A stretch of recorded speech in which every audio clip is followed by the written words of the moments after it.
नमस्कार बच्चों। तो अब तक हम 1.3 कंप्लीट कर चुके हैं। अब हम आ चुके हैं अपने आखिरी एक्सरसाइज में 1.4। लेकिन 1.4 ही तो सबसे बड़ा है। सो 1.4 आप दो सेट्स में देखेंगे। एक में मैं देखूंगा जिसमें सारे नंबर्स वाले सम रहेंगे, और एक में मैं आपको बताऊंगा जिसमें सारे वर्ड वाले प्रॉब्लम्स रहेंगे। तो आज का बेसिक भी वर्ड वाले प्रॉब्लम में काम आएंगे। ठीक है, तो आइए बिना समय गंवाए शुरू करते हैं काम की बात। आज आप सीखेंगे क्या? Operations on set. ये ऑपरेशंस मतलब क्या होता है? ऑपरेशन बच्चों मैथ्स की भाषा में प्लस माइनस मल्टीप्लिकेशन डिवीजन को हम मैथ्स की भाषा में ऑपरेशंस कहते हैं। तो वही सेट्स पर हम कैसे ऑपरेशंस कर सकते हैं, कैसे उनको ऐड कर सकते हैं, सब्ट्रैक्ट कर सकते हैं, या कुछ और कुछ होता है क्या उसमें, वो हम समझने की कोशिश करेंगे। सबसे पहला है बच्चों इंटरसेक्शन। इंटरसेक्शन, ठीक है, इसको हिंदी में कहते हैं प्रतिछेदन। प्रतिछेदन, मैंने एक ऐसा वेन डायग्राम भी बनाया है जो एक दूसरे को छेदते हुए जा रहा है। ठीक है, इंटरसेक्ट करते हुए जा रहा है। क्या है इसका मतलब? उससे पहले मैं आपको यहाँ पे समझा दूँ कि इसका मतलब क्या है। जो इंटरसेक्शन होता है उसका सिंबल इस तरह से होता है बच्चों, उल्टा यू होता है। उल्टा यू, ठीक है, ए इंटरसेक्शन बी। इसमें हम करते हैं क्या है, जो कॉमन होता है उसको लिखते हैं। जैसे कि पहले वाले सेट में आप देख सकते हो 1 2 3 4 5 6 दिख रहा है, तो ये रहा 4 5 6। और अगले वाले सेट में भी आप देख सकते हो कि 4 5 6 कॉमन है। तो जो चीज़ कॉमन होती है उसी को इंटरसेक्शन में लिखा जाता है। तो इंटरसेक्शन का मतलब एक्चुअली होता है उन दोनों के बीच कॉमन क्या। अब इसको वेन डायग्राम से कैसे दिखाते हैं? वेन डायग्राम में दिखाने का सबसे अच्छा तरीका है कि जो कॉमन है पहले उसी को लिख डालो, 4 5 6। अब ए का मतलब क्या है? 1 2 3 4 5 6, ये पूरा ए का बाउंड्री हो गया। और बी का मतलब क्या हुआ? बी का मतलब हुआ 4 5 6 7 8 9। यानी वेन डायग्राम देखा तो आपको ऑटोमेटिक क्लियर हो जाता है कि इसका इंटरसेक्शन वाला पार्ट क्या है। तो पेंसिल से एक्चुअली आप इसको इस तरह से जब कर देते हो शेडेड पार्ट, तो आप इसको एरो लगा के कह सकते हो कि यही है मेरा ए इंटरसेक्शन बी। यानी जो शेडेड पार्ट है वो है ए इंटरसेक्शन बी। तो समझ में आ जाता है कि भाई ये वाला भाग इसमें भी है, ये वाला इसमें भी है। और इसका सिंबल क्या है बच्चों? ये उल्टा यू करके है। अब आता है यूनियन। यूनियन का सिंबल है सीधा यू। यूनियन में क्या होता है बच्चों? मैंने सेम सेट का एग्जांपल लिया ताकि आपको ज़्यादा समझे। इसमें भी आप देख सकते हो कि 4 5 6 दोनों में कॉमन है। इंटरसेक्शन में हम सिर्फ कॉमन लिखते हैं, यूनियन में दोनों को ज्वाइन करके लिखते हैं, मिला के लिखते हैं। मतलब क्या? इसका आंसर होगा 1 2 3 4 5 6। और सेट्स का एक नियम आपको स्टार्टिंग बचा दिया बच्चा, कोई भी चीज़ हम रिपीट नहीं लिखते। जैसे 4 5 6 इसमें फिर से आ गया ना, हम रिपीट नहीं लिखेंगे। अब सिर्फ जो बच गया वो 7 8। यानी कि कुल मिला के जो होगा वो होगा यूनियन। इंटरसेक्शन सिर्फ कॉमन, यूनियन का मतलब दोनों का मिक्स। और इसको वेन डायग्राम में दिखाना क्या है, वही तरीका रहेगा। पहले आप कॉमन वाला लिख डालोगे 4 5 6, और उसके बाद जो जिसमें जो था 1 2 3 4 5 6 7 8 9। और इसमें हम किसी को शेडेड पार्ट नहीं करेंगे क्योंकि ये पूरा का पूरा ही ए यूनियन बी है। तो हम सीधा सीधा इसके नीचे लिख डालते हैं कि ये जो है वो ए यूनियन बी है, अगर वेन डायग्राम से दिखाने की ज़रूरत पड़ी तो। क्यों सिखा रहा हूँ मैं आपको ये सब? ये सब वर्ड प्रॉब्लम्स में भी लगेगा, जिसमें हम फॉर्मूले के मेथड से भी करेंगे और वेन डायग्राम के मेथड से भी करेंगे। तो वेन डायग्राम से दिखाना तो आना चाहिए। अब आ गया बच्चों डिसजॉइंट सेट। डिसजॉइंट सेट क्या होता है? जैसे इसका जॉइंट का मतलब होता है कोई चीज़ जुड़ा हुआ, डिसजॉइंट मतलब जो चीज़ ना जुड़ा हो। एग्जाम्पल देखकर आप समझ जाएंगे। जैसे ए का मतलब है 1 2 3 4 4, और बी है 5 6 7 8। देखो कुछ भी कॉमन नहीं है। तो ऐसे सेट जिनके बीच कुछ कॉमन नहीं होता उसे हम डिसजॉइंट कहते हैं। तो अगर कुछ कॉमन नहीं है तो इसका इंटरसेक्शन क्या होगा बच्चों? इंटरसेक्शन हमने सीखा ना, कॉमन वाली चीज को कहते हैं। इसमें कुछ भी कॉमन नहीं है, यानी कि अगर कोई दो सेट डिसजॉइंट हो तो उसका इंटरसेक्शन कुछ आएगा ही नहीं, यानी उसको कहेंगे नल सेट। और जबकि यूनियन करेंगे तो यूनियन पूरा का पूरा आ जाएगा 1 2 3 4 5 6 7 8 पूरा का पूरा। ठीक है, एक चीज आप यहां से नोटिस करना कि जो डिसजॉइंट सेट रहेगा उसका इंटरसेक्शन हमेशा जीरो होगा, यानी कि नल सेट होगा। ठीक है, और एक चीज सीखने वाले हैं इसमें आप, वो है कि कैसे एलिमेंट्स काउंट किए जाते हैं, किसी भी सेट के नंबर्स काउंट करना, इसको बोलते हैं नंबर ऑफ एलिमेंट्स।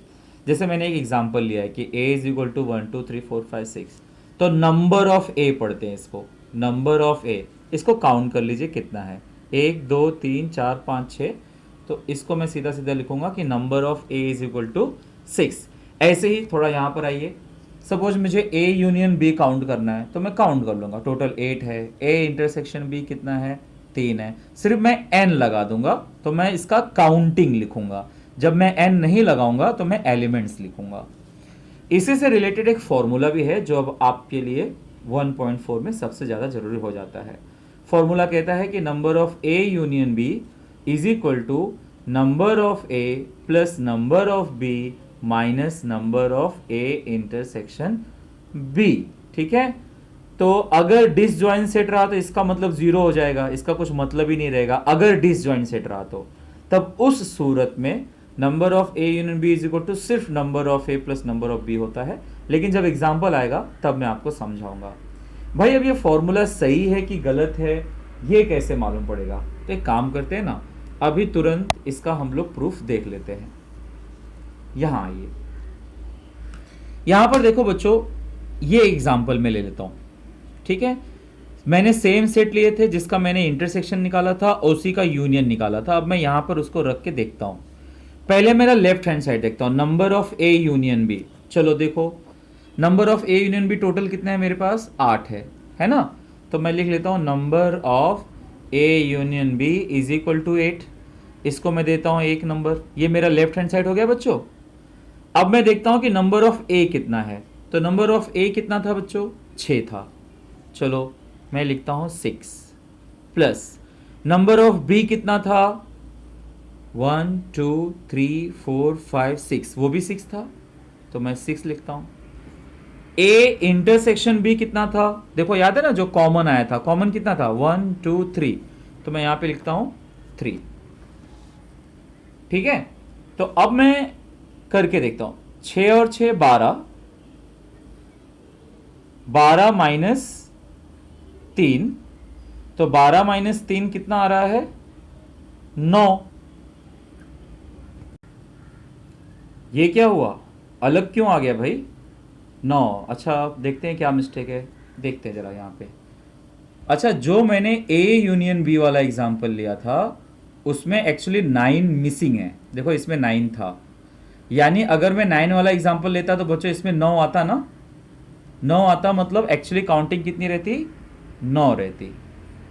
ठीक है, तो यस, तो अगर मैंने कोई दो सेम सेट लिया है A और B, तो देखिए हम देख सकते हैं कि नंबर 1 और नंबर 2 से हम देख सकते हैं कि हमारा LHS is equal to RHS। I hope ये मिस्टेक आप समझ पाए होंगे, क्योंकि मैंने दूसरे वाले एग्जांपल में छोटी सी मिस्टेक करी थी, यहाँ पर मैंने 9 नहीं लिया था जबकि पहले वाले में 9 था। सो ये काउंटिंग के इसलिए मिस्टेक हो गया था, बट ये ऑलवेज ट्रू हो सकता है, आप और भी एग्जाम्पल्स लेके देख सकते हो। आओ बिना देरी करे इस पर एक सम भी कर लेते हैं।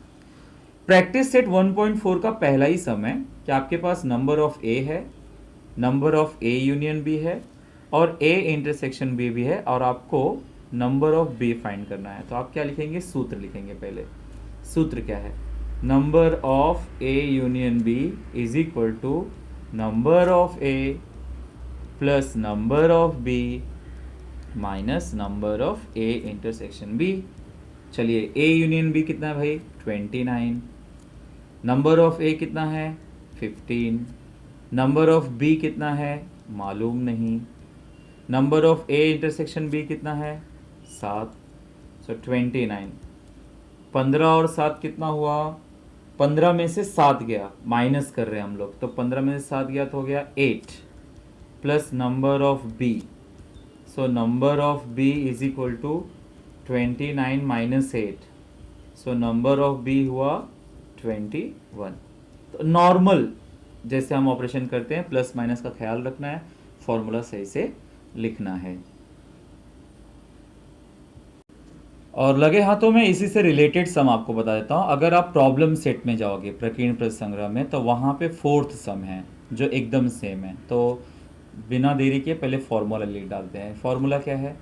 Number of A union B is equal to number of A plus number of B minus number of A intersection B. और यही हमारे लिए क्वेश्चन है यहाँ पे। कोई बात नहीं। Number of A union B कितना है बच्चों? 36। नंबर ऑफ ए कितना है? 20। नंबर ऑफ बी कितना है? 28। और number of A intersection B पूछा हुआ है। बाकी काम तो कर लो। 36 ये आ जाएगा 48 minus number of A intersection B. अब ये इस साइड चला आएगा। Number of A intersection B is equal to 48 minus 36। Therefore number of A intersection B is equal to 8 में से 6 गया 2, 4 में से 3 गया 1, यानी कि ए इंटरसेक्शन। तो ये इजी सम होते हैं, अगर आया तो 2 से 3 मार्क्स के लिए आता है। अगला क्वेश्चन देखिए, क्वेश्चन नंबर 11 है। नंबर ऑफ ए 7 है, नंबर ऑफ बी 13 है, 13। ए इंटरसेक्शन बी 4 है और आपको A union B find out करना है। तो भाई फॉर्मूला क्या है? Number of A union B is equal to number of A, some number 11 है बच्चों, ध्यान रखना, number of B minus number of A intersection B. कोई बात नहीं। नंबर ऑफ ए है 7, नंबर ऑफ बी है 13 और ए इंटरसेक्शन बी है 4। तो 13 7 हुआ 20, 20 में से 4 गया, ये बचे 16, यानी कि number of A union B is equal to 16। Easy sum बच्चों। ऐसे केवल 3 ही सम थे, तीनों सम को पहचान के रखो, आप अपनी मर्जी से भी कुछ ले सकते हो। आज का आखिरी टाइप, आप प्रैक्टिस सेट 1.4 पर आइए। देखिए 5वां क्वेश्चन आपको दिखेगा। वहां पर ऐसा एक वेन डायग्राम पहले से दिया हुआ है और इस वेन डायग्राम के बेसिस पर कुछ आंसर लिखने हैं। चलिए फटाफट पहचानते हैं। ए का मतलब क्या होगा? ए का मतलब बच्चों, ए के सर्कल में जो कुछ आएगा वो सब कुछ, यानी कि इसका आंसर क्या होगा? X Y Z M N. Done. B का मतलब क्या आएगा? जो बी के सर्कल में है। बी के सर्कल में क्या है भैया? एम है, एन है, पी है, क्यू है, आर है। ए यूनियन बी अभी भी सिखाया था। ए यूनियन बी मतलब ए और बी में टोटल क्या है? एक्स है, वाई है, जेड है, एम है, एन है, पी है, क्यू है और आर है। ए इंटरसेक्शन बी, देखो मैंने यहाँ पे एक्स्ट्रा लिखा है, ये क्वेश्चन में नहीं पूछा, ये मैंने जानबूझकर यहाँ पे डाल दिया एक्स्ट्रा। ए इंटरसेक्शन का मतलब उनके बीच कॉमन क्या है? तो दिख रहा है वो एम और एन। यू का मतलब ये पूरा का पूरा सेट, यानी कि पहले तो जो दिख रहा है आपको X Y Z M N P Q R, उसके अलावा 2 बच गए एस और टी, ये सब मिला के हो गया आपका यूनिवर्स। ए का कॉम्प्लीमेंट, ए का कॉम्प्लीमेंट किसको बोलेंगे बच्चों? जो ए में दिख रहा है उसको छोड़कर जितना कुछ बच गया वो ए का कॉम्प्लीमेंट है, यानी कि पी है, क्यू है, आर है, एस है और टी है। डन। बी का कॉम्प्लीमेंट किसको कहेंगे हम? जो बी है ना, बी को छोड़कर जो बच गया, यानी कि एक्स है, वाई है, जेड है, एस है और टी है। ओके, जो बी में दिख रहा है उसको छोड़कर। ए यूनियन बी का कॉम्प्लीमेंट मतलब, ए यूनियन बी बच्चे आपको मालूम है ना, ये पूरा का पूरा ए यूनियन बी है। अब इसको छोड़कर क्या बच गया? सिर्फ एस और टी। तो देखो कितना इजी था। अगर आपने वेन डायग्राम अच्छे से समझ लिया तो आपको वर्ड प्रॉब्लम में कोई तकलीफ नहीं आने वाली, इतना बता देता हूं मैं। तो ये क्वेश्चन जितना क्वेश्चन पूछेगा उतने मार्क्स का पूछेगा, यानी कि मैक्सिमम 4 क्वेश्चन तो पूछेगा ही। और ऐसे ही प्रॉब्लम सेट में एक सम नंबर 10 है, ध्यान से देख लीजिए। इसमें पूछा है U A B, A union B और ए इंटरसेक्शन बी। ये आपके लिए होमवर्क है, आप मुझे पूरा यकीन है आप कर पाएंगे। आज के लिए इतना ही, अगले वीडियो में हम सारे वर्ड प्रॉब्लम्स देखेंगे। Thank you so very much.